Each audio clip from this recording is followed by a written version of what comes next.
11월 3일 연중 제31주일 마르코가 전한 거룩한 복음입니다. 그때 율법학자 한 사람이 예수님께 다가와 모든 계명 가운데에서 첫째 가는 계명은 무엇입니까? 하고 물었다. 예수님께서 대답하셨다. 첫째는 이것이다. 이스라엘아 들으라. 주 우리 하느님은 한 분이신 주님이시다. 그러므로 너는 마음을 다하고 목숨을 다하고 정신을 다하고 힘을 다하여 주 너의 하나님을 사랑해야 한다. 둘째는 이것이다. 내 이웃을 너 자신처럼 사랑해야 한다. 이보다 더 큰 계명은 없다.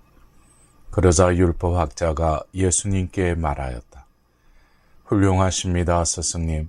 그분은 한 분뿐이시고 그 밖에 다른 이가 없다 하시니 과연 옳은 말씀이십니다. 또 마음을 다하고 생각을 다하고 힘을 다하여 그분을 사랑하는 것과 이웃을 자기 자신처럼 사랑하는 것이 모든 번제물과 희생제물보다 낫습니다. 예수님께서는 그가 슬기롭게 대답하는 것을 보시고 그에게 너는 하느님의 나라에서 멀리 있지 않다 하고 이르셨다. 그 뒤에는 어느 누구도 감히 그분께 묻지 못하였다. 사랑하는 형제 자매 여러분, 오늘은 연중 제31주일입니다. 오늘 독서와 복음에서는 주 너의 하느님을 사랑해야 한다. 또한 내 이웃을 너 자신처럼 사랑해야 한다라는 사랑의 이중 계명이 선포되었습니다. 우리는 왜 사랑해야 하나요? 사랑이신 사람에게 어떤 역할을 할까요? 프랑스 사람들은 가장 존경하는 인물로 아베 피에르 신부를 꼽는다고 합니다. 피에르 신부는 말년에 이르기를 인생에는 두 가지 근본적인 것이 있다. 절대로 망쳐서는 안 되는 그 두 가지 일은 사랑하는 것과 죽는 것이다 라고 말했다고 합니다. 산다는 것은 사랑하는 법을 배우고 영원한 사랑과의 영원한 만남을 준비하기 위해 주어진 약간의 시간일 뿐입니다. 인생의 학교에는 선택의 여지가 많지 않습니다. 사랑하는 법을 배우든가 괴물이 되든가 라고 갈파하였습니다. 피에르 신부에게 있어서 사랑은 어떤 것일까? 수많은 이름보다 구체적인 사항을 말하고 있습니다. 내가 10대 때의 일이다. 어느 날 우리 가족은 아버지와 함께 서커스를 구경하러 갔는데 우리 앞에 한 가족이 매표소에 있었다. 그 가족은 아이들이 8명이나 되는 대식구였다. 그 집 아이들은 둘씩 짝을 지어 부모 뒤에 손을 잡고 서서 그날 구경할 어릿강대와 코끼리 그리고 온갖 고개들에 대해 흥분한 목소리로 이야기를 나누고 있었다. 그들이 전에는 한 번도 서커스를 구경한 적이 없었고 그날 밤은 잊지 못할 추억이 될 것이 틀림없었다. 아이들의 부모 역시 자랑스러운 얼굴로 서 있었다. 매표 차례가 되자 그 집 아버지는 목소리에 힘을 주어 자랑하듯이 말했다. 온 가족이 서커스 구경을 할 수 있도록 어린이표 8장과 어른표 2장을 주시오. 그러자 매표원이 입장료를 말했다. 그 순간 아이들의 어머니는 잡고 있던 남편의 손을 놓고 고개를 떨구었다. 남자는 떨리는 목소리로 창구 직원에게 다시 물었다.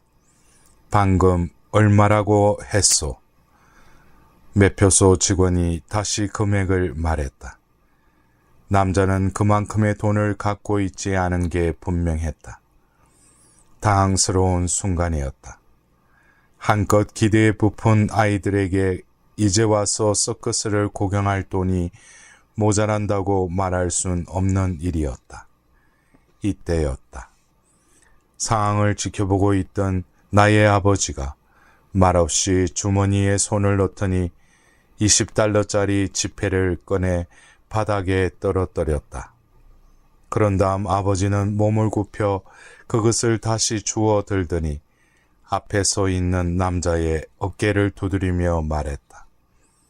여보시오, 선생. 방금 당신의 호주머니에서 이것이 떨어졌소. 남자는 무슨 영문인지 금방 알아차렸다. 그는 결코 적선을 요구하지 않았지만 절망적인 그 당황스러운 상황에서 아버지가 내밀어준 손길의 뜻을 받아들였다.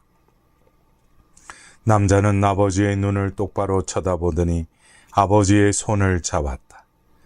그리고 20달러 지폐를 꼭 움켜잡으며 떨리는 목소리로 말했다. 고맙소, 선생. 이것은 나와 내 가족에게 정말로 큰 선물이 될 것이오. 남자의 눈에서는 눈물이 걸썽거렸다. 그들은 곧 표를 사서 서커스장으로 들어갔다. 나와 아버지는 서커스를 보지 못한 채 집으로 돌아와야 했다. 그 당시 우리 집 역시 전혀 부자가 아니었던 것이다. 우리는 서커스 구경을 못했지만 마음은 결코 허전하지 않았다. 서커스를 보지 못한 소년과 아버지는 서글펐을까요? 화가 났을까요? 우울했을까요? 아니, 불행을 느꼈을까요? 그와 반대로 당당하고 편안하고 행복했을 것입니다. 왜 사랑해야 하나요? 사랑이 인간을 행복하게 하고 살아갈 의미를 주기 때문입니다. 인간이 짐승이나 괴물이 아니라 존엄한 존재임을 드러내어 사람을 사람답게 해주기 때문입니다. 사랑은 행복의 근원입니다. 또한 우리 자신을 이루고 있는 가장 깊은 부분이고 우리 안에 살면서 우리를 영혼과 연결해주는 에너지입니다. 사랑은 삶에서 결코 사라지지 않는 유일한 선물인 것입니다. 사랑은 공허함으로 가득 찬 세상에서 진실의 근원으로서 우리가 남길 수 있는 유일한 것입니다.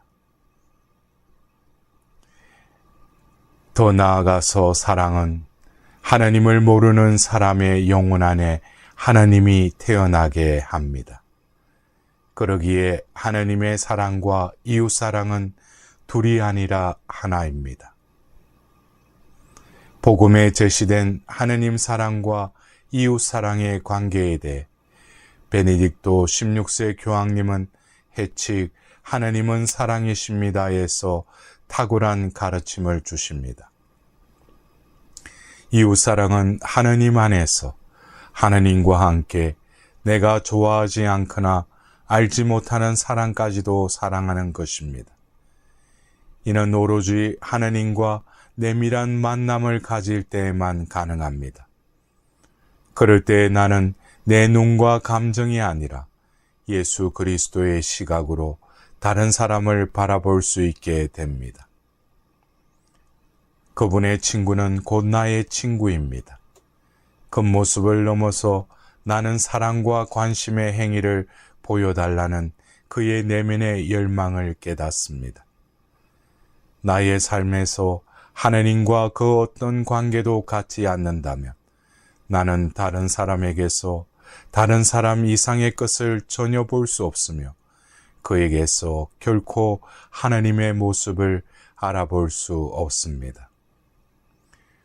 오로지 열심해지려고 또 종교적 의무를 다하려고 하다가 다른 사람에게 관심을 기울이지 못하게 된다면 나와 하나님의 관계 또한 메말라 버릴 것입니다. 이러한 관계는 그럭저럭 괜찮지만 사랑이 없는 관계입니다. 라고 교황님은 쓰셨습니다. 역으로 기꺼이 내 이웃을 만나 사랑을 드러내고자 할 때에만 나는 하나님께도 마음을 쏠 수 있다는 것입니다.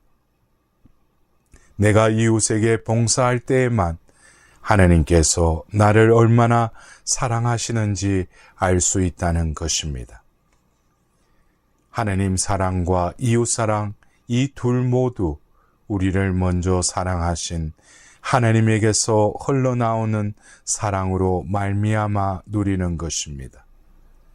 그러므로 사랑은 더 이상 불가능한 것을 요구하는 외부의 계명으로 생기는 것이 아니라 반대로 내부에서 얻는 사랑의 체험에서 생겨납니다.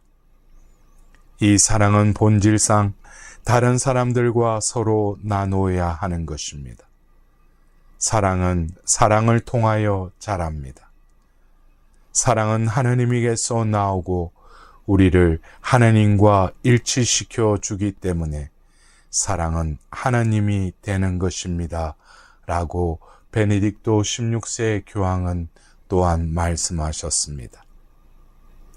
사랑하는 형제자매 여러분, 사랑의 박사라고도 불리는 아구스티노 성인 말씀을 가슴에 새깁시다. 그대는 단 한 가지 짤막한 계명을 받았습니다.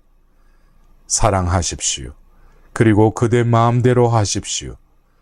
침묵하려거든 사랑으로 침묵하십시오. 말을 하려거든 사랑으로 말하십시오. 바로잡아 주려거든 사랑으로 바로잡아 주십시오.